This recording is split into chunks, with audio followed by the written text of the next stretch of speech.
नमस्कार, आदाब, जय भीम, सत श्री अकाल। मैं हूँ माजिद सिद्दीकी और आप देख रहे हैं फोकस हिंदुस्तान न्यूज़ चैनल। आज की ख़ास खबरें सब्सक्राइब करें, लाइक करें, शेयर करें। फिर आऊँगा एक ताज़ा खबर को लेकर माजिद सिद्दीकी।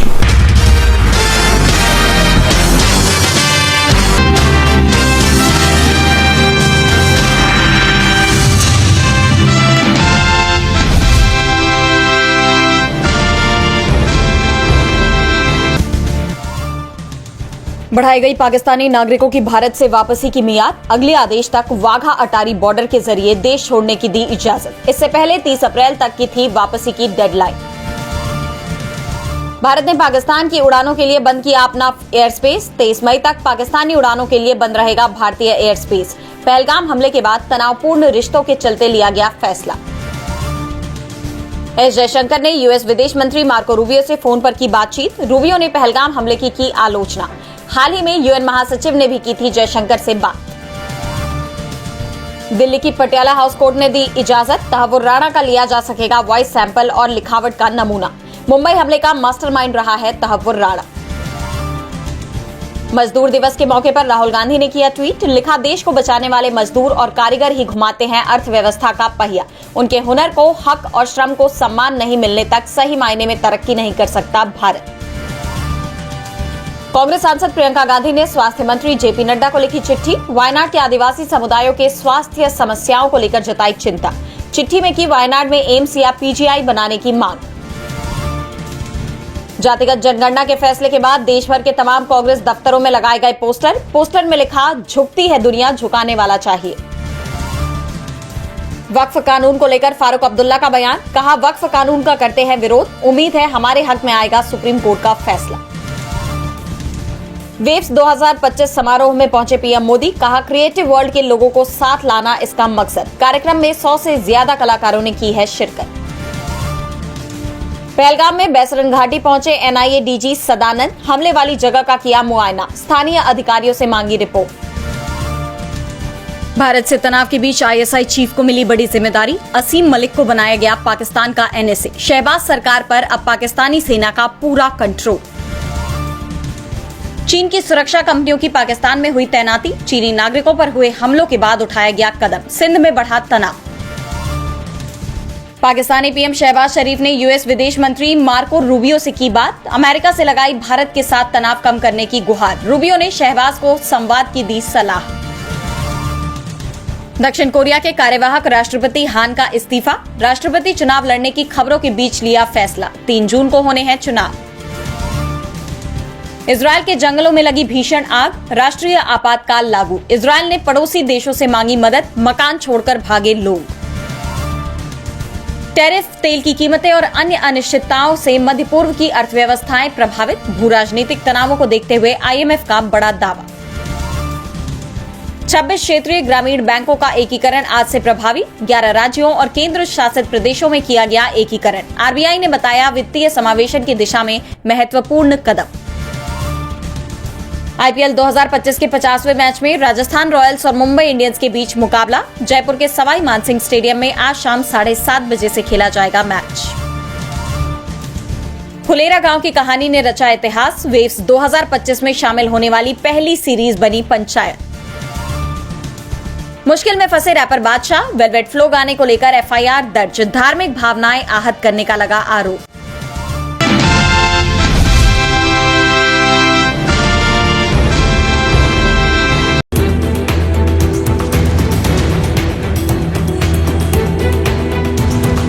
उनतीस अप्रैल को all India Muslim personal law board ने एक अभियान शुरू किया। अभियान का नाम बत्ती गुल अभियान या लाइट्स ऑफ कैंपेन। ये कैंपेन खासतौर पर वक्फ संशोधन विधेयक 2024 का विरोध करने के लिए शुरू किया गया। ऑल इंडिया मजलिस इत्तेहादुल मुस्लिमीन के प्रमुख असदुद्दीन ओवैसी ने देश की जनता से आह्वान किया कि वो 30 अप्रैल को रात को 9 बजे से रात को 9:15 तक यानी करीब 15 मिनट के लिए अपने घरों की, अपने दुकानों की या अन्य प्रतिष्ठानों की लाइट्स को बंद रखें। और अब इसकी तस्वीरें जो है वो सामने आ रही हैं। तस्वीरों में आप देख सकते हैं कि किस प्रकार से असदुद्दीन ओवैसी अपने छत पर खड़े हैं और वो हैदराबाद के जिस इलाके में रहते हैं वहाँ बत्ती गुल अभियान को देख रहे हैं। इसके अलावा देश के तमाम इलाकों से ये तस्वीरें जो है वो सामने आ रही हैं। बत्ती गुल अभियान वक्फ संशोधन अधिनियम 2024 का विरोध करने के लिए लाया गया है, शुरू किया गया है और 15 मिनट के लिए इस दौरान लाइट्स को बंद रखा गया।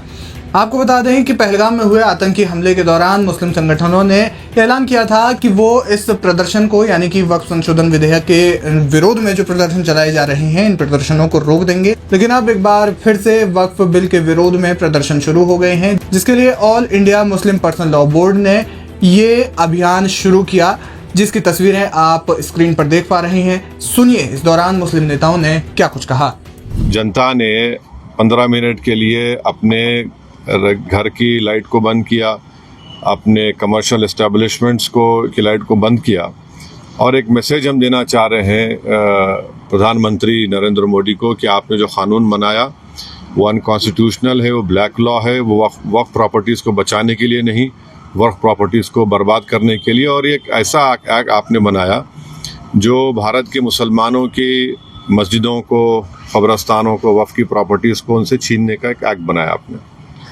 जिस तरह का भी माहौल बना हुआ है देश में, आतंकवादी जो घटना हुई है, आपने भी उसको कंडेम किया है, लेकिन ऐसे हालात में आपको लगता है कि देश में अगर अंदरूनी तौर पर इस तरीके से विरोध होगा नहीं, देखिए जहाँ तक पहलगाम में जो हुआ है उसको तो हम आउटराइटली कंडेम कर रहे हैं और करते रहेंगे। और हमने उस टेररिस्ट एक्ट को जिम्मेदार पाकिस्तान की इस्टेब्लिशमेंट, पाकिस्तान की सरकार को खड़ाया है और उन्हीं की पूरी सरपरस्ती में, उन्हीं की तायद, उन्हीं के सपोर्ट और फाइनेंशियल सपोर्ट से, मिलिट्री ट्रेनिंग से वो आतंकवादी पाकिस्तान से बॉर्डर क्रॉस करके पहलगाम तक आए और वहाँ पर उन्होंने 26 टूरिस्ट को जान ली। और सबसे अफसोसनाक और सबसे तकलीफदेह बात यह है कि उन्होंने उनकी फैमिलीज़ के सामने ख़वातीन को, महिलाओं को, बच्चों को अलग किया और मर्द लोगों के एक जगह खड़ा करके उनका रिलीजन पूछकर जो हिंदू थे उनको गोली मारी। तो वो तो कंडेमनेबल है, उस पर कोई डिस्कशन होने की ज़रूरत भी नहीं है। जहाँ तक हमारा ये प्रोटेस्ट है इस कानून के ख़िलाफ़, वो तो एक ऑनगोइंग प्रोटेस्ट था और आपको मालूम होगा कि all India Muslim personal law board ने उस टेररिस्ट एक्ट को कंडेम किया और क़रीब 3 दिन तक हमने अपने प्रोटेस्ट को रोक के रखा। तो ये पहले से तयशुदा प्रोग्राम है। जहाँ तक देश की अखंडता, देश की इंटीग्रिटी की बात आएगी उसमें तो कोई कॉम्प्रोमाइज़ नहीं हो सकता। All India Muslim personal law board ने जो हुकूमत ने वक्फ अमेंडमेंट एक्ट 2025 बनाया है उसके ख़िलाफ़ अपनी आवाज़ बुलंद करने के लिए आज पूरे मुल्क के आवाम से ये अपील की थी कि रात में 9 से 9:15 बजे तक लाइट्स को ऑफ़ करके अपना साइलेंट प्रोटेस्ट दर्ज कराएं। आपने देखा कि आज शहर लखनऊ में इसके बड़े पैमाने पर आपको असर नज़र आ रहा है और यहाँ पर हर जगह आपको अंधेरा नज़र आ रहा है। उसका मकसद ही यही है कि हम लोग हुकूमत तक अपनी ये आवाज़ पहुँचा सकें कि हर मुसलमान और हर हक़ पसंद इंसान और हिंदुस्तानी इस वक्फ बिल के अगेंस्ट है, क्योंकि ये वक्फ बिल, ये वक्फ औक़ाफ़ जो है वो हमारे मज़हब इस्लाम का एक इंटीग्रेटेड और एसेंशियल पार्ट है। इसमें कोई भी ऐसी तब्दीली और चेंजेस जो कि अपने औक़ाफ़ के इंटरेस्ट में ना हो वो काबिल कबूल नहीं है। हाँ जी, ऑनरेबल सुप्रीम कोर्ट के सामने ऑलरेडी ये मैटर है और 5 को इसकी अगली सुनवाई होगी और हम लोगों को पूरी उम्मीद है कि हम लोगों को इसमें हक़ और इंसाफ मिलेगा, क्योंकि इसमें कई ऐसे प्रोविजंस हैं जो कि बेसिकली अपने मुल्क के कॉन्स्टिट्यूशन के मुख्तलिफ आर्टिकल्स के अगेंस्ट हैं।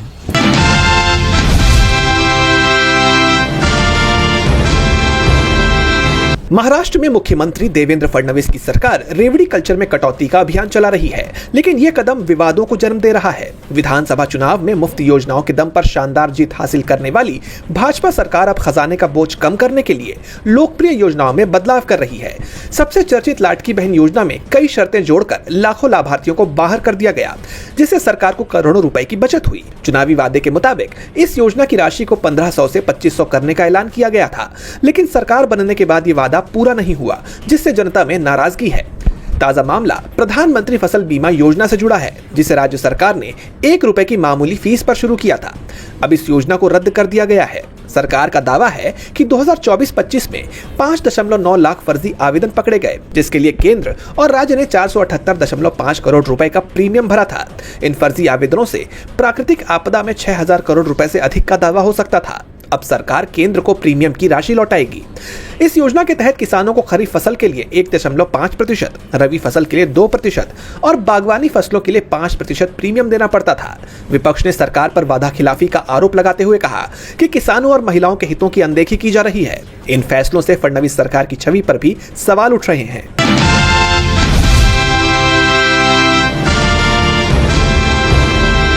महाराष्ट्र के डिप्टी सीएम अजित पवार उद्धव ठाकरे और शरद पवार से नजदीकियां बढ़ा रहे हैं। इस तरह के कयास तब लगने लगे जब अजित पवार ने महाराष्ट्र दिवस के दिन एक कार्यक्रम का आयोजन किया। खास बात यह है कि इस कार्यक्रम में उद्धव ठाकरे और उनके चाचा शरद पवार भी शामिल होने वाले हैं, यानी अजित पवार ने इन दोनों को भी कार्यक्रम में आमंत्रित किया है। दरअसल महाराष्ट्र के स्थापना दिवस के अवसर पर अजित पवार के नेतृत्व वाली राष्ट्रवादी कांग्रेस पार्टी गौरवशाली महाराष्ट्र महोत्सव का आयोजन करने जा रही है। इस समारोह के दौरान राज्य के पूर्व मुख्यमंत्रियों को सम्मानित करने की योजना बनाई गई है। यह कार्यक्रम 1 मई से शुरू हो रहा है और ये कार्यक्रम 4 दिनों तक चलेगा। वहीं एनसीपी के प्रदेश अध्यक्ष सुनील तटकरे के बयान ने इन कयासों को और हवा दे दी। उन्होंने कहा कि हम सभी जीवित पूर्व मुख्यमंत्रियों को उनके राज्य के विकास में योगदान के लिए सम्मानित करेंगे। शरद पवार साहिब भी उनमें से एक हैं और पार्टी के कार्यकारी अध्यक्ष प्रफुल्ल पटेल उन्हें व्यक्तिगत रूप से आमंत्रण देंगे। शरद पवार इस आमंत्रण को स्वीकार करते हैं और समारोह में आते हैं तो यह पहला मौका होगा जब अजित पवार अपने चाचा और राजनीतिक गुरु शरद पवार का सार्वजनिक रूप से सम्मान करेंगे। हालांकि सम्मान समारोह में सुशील कुमार शिंदे, नारायण राणे, अशोक चव्हाण, पृथ्वीराज चव्हाण, एकनाथ शिंदे और वर्तमान सीएम देवेंद्र फडणवीस को भी आमंत्रित किया गया है। लेकिन सबसे ज्यादा चर्चा उद्धव और शरद पवार के इस कार्यक्रम में शामिल होने की हो रही है। जानकारों का दावा है कि अजित पवार अपने चाचा शरद पवार और महाविकास आघाड़ी से नजदीकियां बढ़ा रहे हैं। ऐसा इसलिए क्योंकि पिछले कुछ वक्त से दोनों को कई मौकों पर एक साथ देखा गया है। यहां तक कि पिछले साल दिसंबर में अजित पवार ने दिल्ली जाकर शरद पवार को जन्मदिन की बधाई भी दी थी। इसलिए जब इस कार्यक्रम की जानकारी सामने आई तो राज्य की सियासत गर्मा गई है।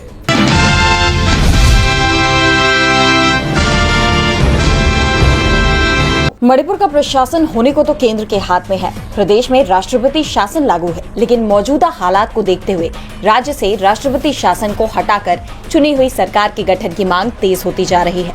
मणिपुर के 21 विधायकों ने केंद्रीय गृह मंत्री को पत्र लिखकर इसकी मांग की है। पत्र में लिखा गया कि मणिपुर के लोगों ने बहुत ही उम्मीद और अपेक्षा के साथ राष्ट्रपति शासन को स्वीकार किया था, लेकिन 3 महीने बीत जाने के बाद भी अभी तक प्रदेश में शांति और सामान्य स्थिति लाने के लिए कोई कार्रवाई नहीं देखी गई। लोगों को डर है कि राज्य में फिर से हिंसा भड़क सकती है। कई नागरिक संगठन राष्ट्रपति शासन का विरोध कर रहे हैं और लोकप्रिय सरकार की मांग कर रहे हैं। इन हालात में राज्य में लोकप्रिय सरकार बन जाने से शांति की फिर से बहाली हो सकती है। विधायकों का कहना है कि कई नागरिक संगठनों ने सार्वजनिक रैलियां, नुक्कड़ सभाएं आयोजित करना, आम जनता को भड़काना, सत्तारूढ़ विधायकों पर लोकप्रिय सरकार बनाने का दावा न करने का आरोप लगाना और राज्य में राष्ट्रपति शासन लागू करने के लिए जिम्मेदारी तय करना शुरू कर दिया है। उन्होंने मांग की है कि राज्य में वो सरकार हो जिसका चुनाव जनता करे। इस लेटर पर 13 भाजपा विधायकों, 3 एनपीपी विधायकों, 3 नगा पीपल्स फ्रंट विधायकों और विधानसभा के 2 सदस्यों ने साइन किए हैं। हालांकि यह पत्र 10 अप्रैल को लिखा गया और 29 अप्रैल को गृह मंत्री शाह को मिला था।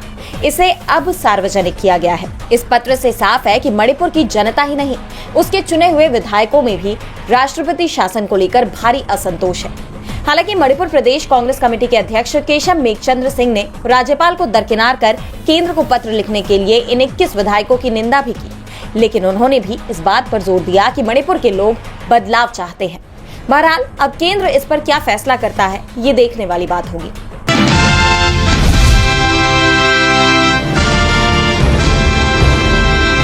2 दिन के रायबरेली दौरे पर रहे कांग्रेस सांसद राहुल गांधी की बैठक में कुछ ऐसा हुआ जिसने पूरे राजनीतिक माहौल में तहलका मचा दिया। राहुल गांधी की बैठक चल रही थी कि तभी अमेठी से कांग्रेस सांसद किशोरी लाल शर्मा और उत्तर प्रदेश सरकार में मंत्री और विधान परिषद सदस्य दिनेश प्रताप सिंह आपस में लड़ने लग गए, जिसके बाद पूरी बैठक का माहौल गर्मा गया और इस वीडियो ने सोशल मीडिया पर रफ्तार पकड़ ली। दरअसल रायबरेली से लोकसभा सांसद राहुल गांधी की अध्यक्षता में दिशा कमेटी की बैठक आयोजित की गई थी। बैठक में मंत्री दिनेश प्रताप सिंह फायर हो गए। सांसद किशोरी लाल ने उधर से बहस का मोर्चा संभाल लिया। बता दें कि मामला दिशा के अधिकार क्षेत्र से जुड़ा था। विधान परिषद सदस्य दिनेश प्रताप सिंह ने किशोरी लाल के सवाल उठाने पर कहा, पहले ये तो पता कर लीजिए कि आपके अधिकार में क्या आता है, फिर समीक्षा कीजिएगा। आपको यही नहीं पता कि आपके अधिकार क्षेत्र में क्या है और आपने यहाँ मांगे रखनी शुरू कर दी। इसके बाद कांग्रेस सांसद किशोरी लाल शर्मा ने भी पलटवार किया और कहा वो विपक्ष के नेता हैं और उन्हें सवाल उठाने का पूरा अधिकार है, जिसके बाद ये बहस और लंबी खिंचती चली गई। इस बीच राहुल गांधी चुपचाप दोनों के बीच बैठकर बहस को सुनते नजर आए। वो कहीं न कहीं इस बहस की वजह को जानने की कोशिश कर रहे थे, जिसके बाद उन्होंने कई बार दोनों नेताओं को रोकने का भी प्रयास किया। बैठक में बहस के इस वीडियो के वायरल होने के बाद पूरा राजनीतिक माहौल गर्मा गया और चर्चाएं तेज हो गई। उधर बैठक के बाद बीजेपी की ओर से राहुल गांधी पर तंज कसा गया। खुद बहस करने वाले मंत्री दिनेश प्रताप सिंह ने राहुल गांधी पर तंज कसते हुए कहा, दिशा की बैठक में अध्यक्ष राहुल गांधी खुद दिशा विहीन दिखे। उन्हें दिशा के बारे में कुछ पता ही नहीं है। वो एक एक्सीडेंटल नेता है और एक्सीडेंटल सदन के नेता प्रतिपक्ष।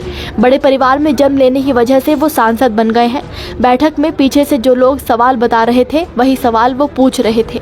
मैं राहुल गांधी जैसे लोगों से हमेशा लड़ता रहूंगा। बता दें कि रायबरेली में जिला स्तरीय विकास समन्वय और अनुश्रवण समिति की बैठक में राहुल गांधी ने केंद्रीय योजनाओं के क्रियान्वयन में गंभीर खामियां उजागर की। उन्होंने दीनदयाल उपाध्याय ग्रामीण कौशल्य योजना की वास्तविकता भी सामने रखी।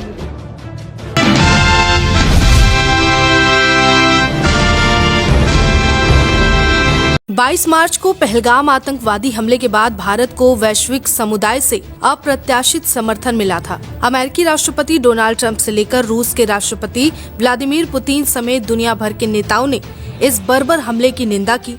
लेकिन इन सबके बीच भारत के लिए हैरान करने वाला समर्थन उन देशों से आया जो ऐतिहासिक रूप से भारत के पक्ष में नहीं खड़े थे।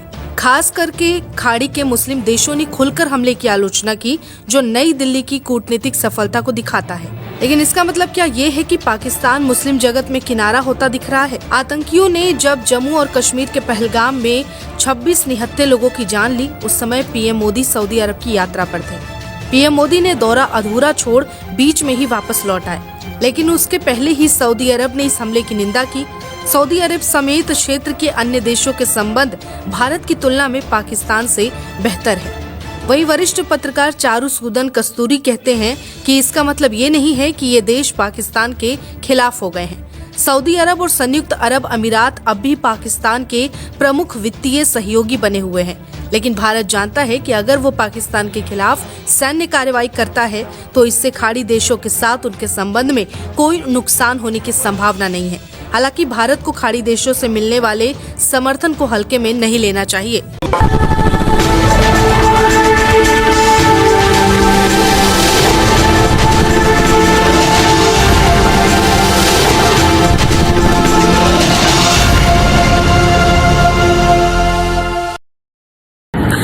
दोस्तों आज मैं आपको बताने वाला हूं कि अगर आपकी बॉडी में मैग्नीशियम की डेफिशिएंसी हो जाए तो आपको क्या क्या प्रॉब्लम हो सकती है। सबसे पहले इंसोमेनिया, नींद ना आना, स्लीपिंग डिसऑर्डर, इंसान सारी रात करवटें बदलता है, नींद नहीं आती, स्ट्रेस लेवल, एंजाइटी बढ़ जाती है इससे, क्योंकि कोर्टिसोल हार्मोन को रोकने में मदद करता है। और अगर आपकी बॉडी में मैग्नीशियम नहीं है तो कोर्टिसोल बढ़ जाता है, जिसकी वजह से स्ट्रेस और एंजाइटी हो जाती है। मूड स्विंग्स, इंसान को पता नहीं चलता उसके मूड स्विंग्स होते हैं, थोड़ी थोड़ी देर में गुस्सा आना, थोड़ी थोड़ी देर में चिड़चिड़ापन होना, क्योंकि ये सेरोटोनिन हार्मोन को बढ़ने में मदद करता है। अगर आपकी बॉडी में less magnesium is equal to less serotonin, और सेरोटोनिन हैप्पीनेस का हार्मोन है। अलावा इसके ये फटीग को भी कम करता था। अगर आपकी बॉडी में मिनरल डेफिशिएट है, अगर आपकी बॉडी में मैग्नीशियम नहीं है तो आपको थकावट बहुत जल्दी फील होगी, जरा सा काम करती है आपकी बॉडी थक जाएगी। पुअर डाइजेस्टिव सिस्टम, ये डाइजेस्टिव सिस्टम को भी मैनेज करने में बड़ा शानदार रोल प्ले करता है, और अगर इसकी डेफिशिएंसी है तो कॉन्स्टिपेशन, डायरिया जैसी प्रॉब्लम हो जाती है। माइग्रेन, बहुत खतरनाक प्रॉब्लम है माइग्रेन। अगर डेफिशिएट है आपकी बॉडी मैग्नीशियम से तो आपको माइग्रेन की प्रॉब्लम भी हो सकती है। ब्लड प्रेशर, अगर आपकी बॉडी में मैग्नीशियम कम है तो आपको ब्लड प्रेशर की प्रॉब्लम हो सकती है। इरेगुलर हार्ट बीट, ये हार्ट बीट का बढ़ जाना, कम हो जाना, बढ़ जाना, कम हो जाना, मैग्नीशियम डेफिशिएट होने की निशानी है।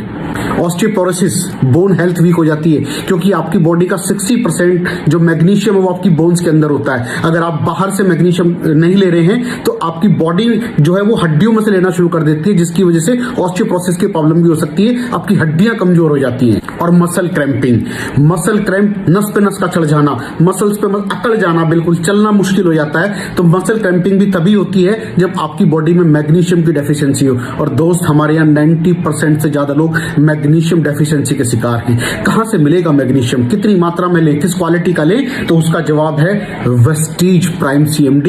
इसके अंदर आपको भरपूर मात्रा में मैग्नीशियम मिलेगा, आपकी सारी प्रॉब्लम सॉल्व हो जाएगी। Thank you so much. दर्शकों, देख लिया आपने हमारे वीडियो को।